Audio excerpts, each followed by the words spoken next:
বন্ধুরা, আমি এখন তৈরি করতে যাচ্ছি পুটেন স্নিটজেল উইথ রাম শাম্পিনিয়ন সস।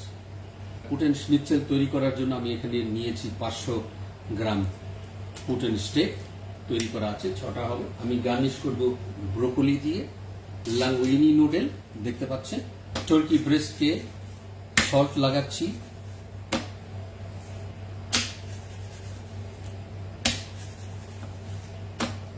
বন্ধুরা দেখতেই পাচ্ছেন আমি টার্কি ব্রেস্টের মধ্যে লবণ লাগিয়ে নিয়েছি।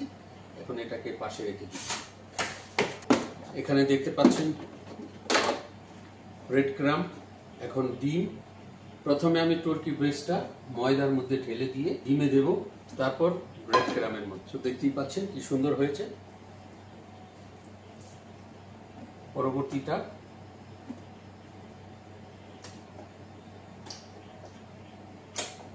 বন্ধুরা আমার ব্রেড ক্রাম লাগানো হয়ে গেছে। এখন বন্ধুরা যেটা আমি করতে যাচ্ছি, আমি এখানে মাশরুম সস তৈরি করব, সেই সাথে সবজিটা পাকাবো। বন্ধুরা দেখতে পাচ্ছেন আমি মাশরুম সস তৈরি করার জন্য এখানে 5 গ্রাম গার্লিক, 10 গ্রাম পেঁয়াজ, 250 গ্রাম মাশরুম। পাত্র আমার গরম হচ্ছে, সেই সাথে অন্য একটা পাত্রের মধ্যে লাঙ্গুইনি সিদ্ধ করার জন্য পানি রেখে দিচ্ছি। আমার পাত্র গরম হয়ে গেছে।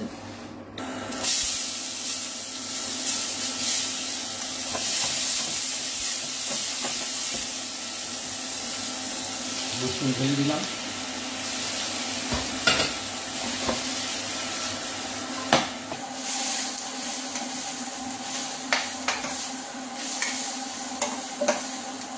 হোয়াইট ওয়াইন 1 কাপ,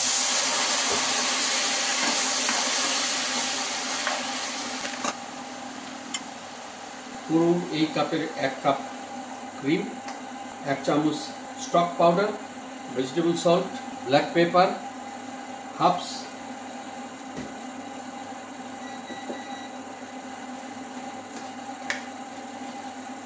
আমার মাশরুম সস প্রস্তুত। পানি গরম হয়ে গেছে, সামান্য একটু লবণ। আমি লিঙ্গুইনি নুডল অর্থাৎ লিঙ্গুইনি স্প্যাগেটি বলে থাকে, সিদ্ধ করে নিচ্ছি।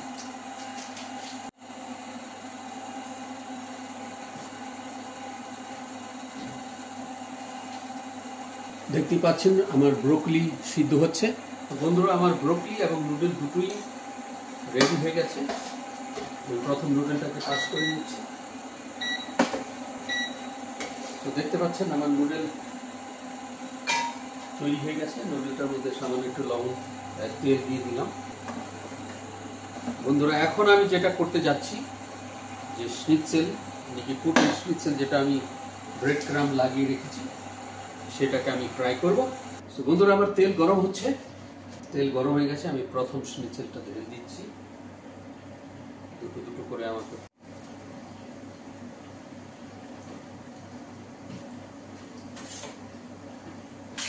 একদম ফার্স্ট ক্লাস কালার এসেছে, এরকমই হতে হবে, একদম 100% গোল্ডেন কালার। তো এখন এটাকে আমি তুলে দিচ্ছি।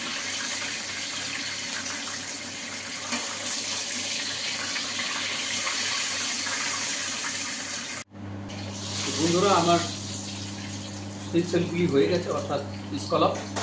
এখন হলো পরিবেশনের পালা। এখন যেটা আমি করতে যাচ্ছি, সুন্দর একটা প্লেট আমি তৈরি করে আপনাদেরকে দেখাবো কি করে আমরা সাধারণত গেস্টের সামনে এগুলি উপস্থাপন করে থাকি, অর্থাৎ পরিবেশন করে।